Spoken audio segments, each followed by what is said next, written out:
Zgjidhje të mosmarrëveshjeve përmes dialogut dhe stabilitet në rajonin e Ballkanit Perëndimor kanë kërkuar zyrtarët e NATO-s në prag të takimit të ministrave të jashtëm të Aleancës Veriatlantike që mbahet nga 2 deri më 4 prill. Kjo është përmendur nga zëvendës sekretarja përgjithshme e NATO-s Radmila Shekerinska, e cila të hënën vonë ka takuar emisarin e BE-s për dialogun Kosovë-Serbi Peter Sorensen. Vazhdimi i bashkëpunimit NATO-BE është kyç për ruajtjen e stabilitetit në rajonin e Ballkanit Perëndimor. Ndërkaq Sorenseni ka shkruar se mezi pret bashkëpunimin e ngushtë. Edhe pse u paralajmërua që dialogu Kosovë-Serbi do të hyjë në një fazë të re me emërimin e Sorensenit si i dërguar i posaçëm i BE-s, në vizitat e tij të para në Prishtinë dhe Beograd, dallimet mes palëve mbi rrugën drejt normalizimit të marrëdhënieve ju rikonfirmuan Sorensenit.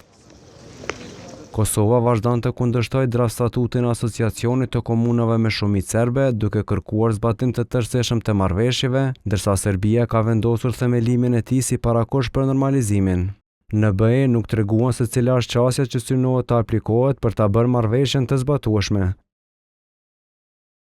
Analisti Lulzim Veliu thotë se bashkëpunimi euroatlantik është thelbësor, tek shton se do të jetë vështirë që palët u shmangon obligimeve që kanë marrë përsipër. Nuk është punuar sa duhet në kohën kur është dashur të krijohet një draft statut që do të ishte në pajtueshmëri për të mos ardhur deri te draft statutit që na e ka dërguar Bashkimi Evropian, ndërsa palët serbe përveç atyre pranimit të atyre dokumentave që i thatë edhe ju më larg, do t'i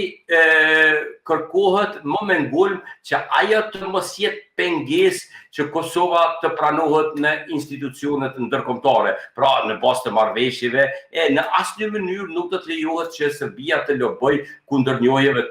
të Kosovës, por edhe për çnjohjen që gjë të cilin e ka bërë në shumë raste, sidomos në vendet e kontinentit afrikan. Kosova dhe Serbia nuk kanë pasur takime të nivelit të lartë që nga 14 shtatori vitit 2023, kur kryeministri i Kosovës Albin Kurti dhe presidenti i Serbisë Aleksandar Vučić ishin takuar në Bruksel me ndërmjetësimin e udhëheqësve të atëhershëm evropian Josep Borrell dhe Miroslav Lajçak. 10 ditë pas atij takimi ndodhi sulmi terrorist në Banjë të Zveçanit, ku aktakuza prokurorisë konfirmoi se ndihmë në organizimin e tij, ku mbeti vrarë shteri i policisë së Kosovës Afrim Bunjaku, ka dhënë edhe shteti i Serbisë.